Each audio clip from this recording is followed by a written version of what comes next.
and welcome to National Science Week by QV Mag Online. My name's Sue and I'm the Education Officer. Today in episode 4 of our Ocean Science Experiment series, we're going to look at climate change. We're going to do some fun experiments about sea level change and ocean acidification. As you might know, climate change is caused by the greenhouse effect. When the sun shines onto the Earth, some of the radiation is reflected back off the surface.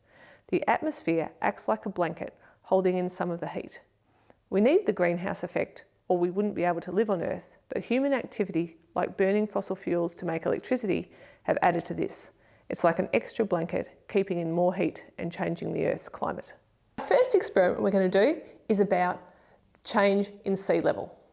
So, as the Earth warms and our water warms, the water in the ocean will expand and take up some more room. And that's going to make our sea level change. Something else that's going to make our sea level change is melting ice. And that's what we're going to do in this experiment today. Now, there's ice in different places on the planet. Up in the Arctic, most of the ice is sea ice. So it's sitting in the water. Down in Antarctica, the ice is sitting on top of the land. We also have glaciers, and that's also what we call land ice. So we're going to do an experiment today about sea ice and land ice. What you're going to need is some water, some ice blocks, 2 containers where you have made some land out of clay, a permanent marker, and a ruler.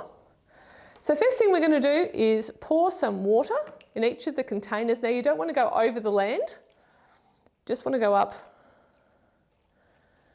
nearly as high as the land.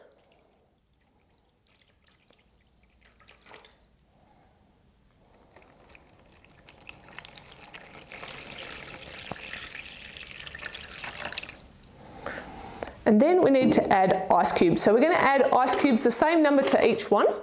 On the land ice part of the experiment, we're going to put the ice on the land. So I'm going to use maybe 8 ice cubes, if I can get them to stay on. There we go, 8. And over in the sea ice, I'm going to put 8 in the water.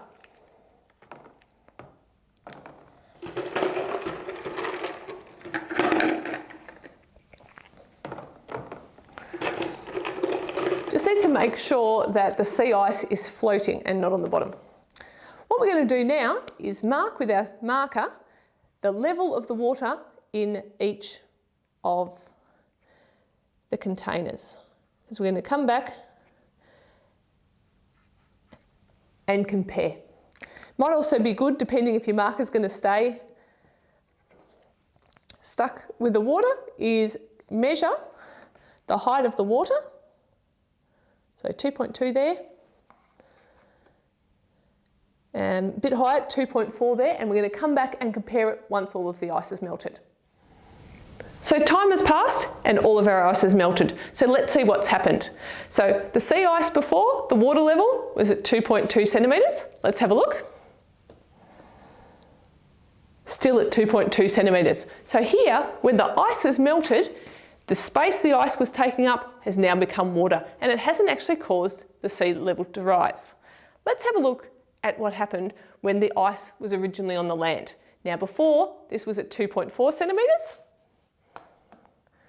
and now we're at 2.7 centimetres. So here, because the ice has melted and gone into the water, it's causing the sea level to rise more. So any sea level rise obviously is a concern, but that's where you're going to get more of it from where the ice is on land or on glaciers. So in our next experiment, we're going to look at how carbon dioxide changes the pH of the ocean. So pH is about whether something is acidic or basic. Now you might not know, but you can make your own pH indicator at home by taking red cabbage, cutting it up and leave it in boiling water for about 20 minutes or just hot water, and then drain off the water. And here's what you end up with, some of our pH indicators. So this is just straight. This one here, I've added some vinegar, which is acidic. And you can see that the colour is a little bit lighter. To this sample, I've added some bicarb soda, and that's going to make it more basic. It's going to change the pH as well.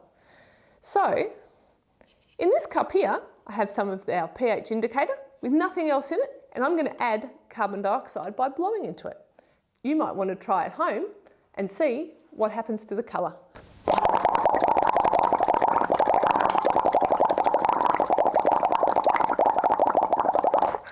Well, that's all the breath I've got, but if I kept going, if you do it at home, see if you can get the colour to change. What we're going to do now is look at how the acidification of the ocean affects animals that live in shells. So in this experiment, we're going to see what changing the acidification level of the oceans might do to some of our animals that live in shells.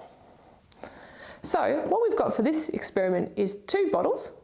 One's got just water in it and one's got water and vinegar. So I've put in 300 mils of water and 150 mils of vinegar. And I've put 1 egg in each, and they've been in there for 72 hours. So 72 hours is 3 days. So what we're going to do is see what's happened to the shells. Now, obviously that's a lot more acidic than the ocean might become, but we're trying to speed up the experiment and see what's going to happen. So let's have a look. So let's see what happened. So here is our normal egg that's just been sitting in water for 3 days. And I'm just going to crack it, just like a normal egg that you might eat at home. Now let's see what happened with the egg that has been in acid. Oh, it feels really funny. It feels really, really squishy, and actually look how big it is. Oh, doesn't want to crack at all. So it's actually, the shell has gone quite rubbery. It's completely different. So think about what might happen then to our animals that use shells as protection in the ocean if our ocean became really acidic. So while we're already seeing the effects of climate change on the ocean, there's lots of things we can do to tackle climate change. Join us for episode 5 when we experiment with renewable energy.